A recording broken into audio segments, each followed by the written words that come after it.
unutup gezişmeliydik. Çok şeyi bölüşmeliydik. O son görüş yerine gelip görüşmeliydik. Gelebilmedim, bağışla.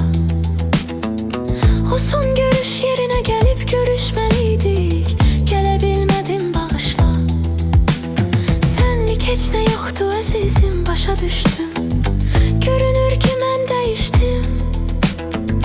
Sana bir şey olsa öğren demiştim. Ölebilmedim, bağışla. Sana bir şey olsa ölerim demiştim. Ölebilmedim, bağışla.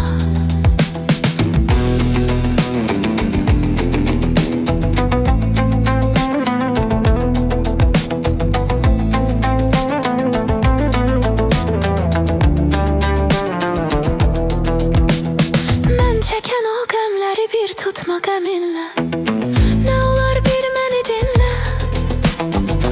O elə şeydi ki sevgilim səninlə. Bölebilmedim, bağışla. O elə şeydi ki sevgilim səninlə. Bölebilmedim, bağışla. Bir dəfə də olmadı ki dərd çəkim üzülüm. Sən güləndə qara gözlüm.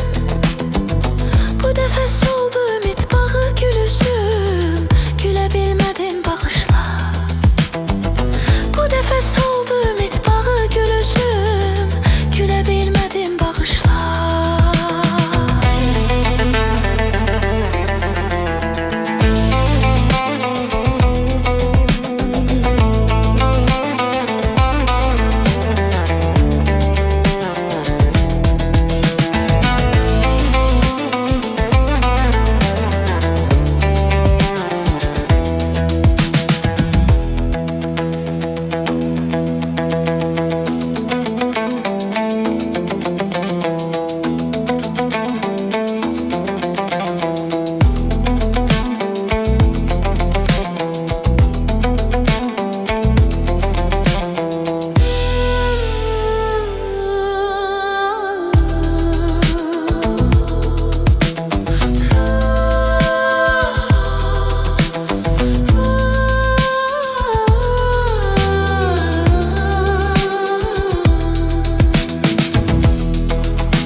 Bir yola saldık, hayatın lezzetini aldık.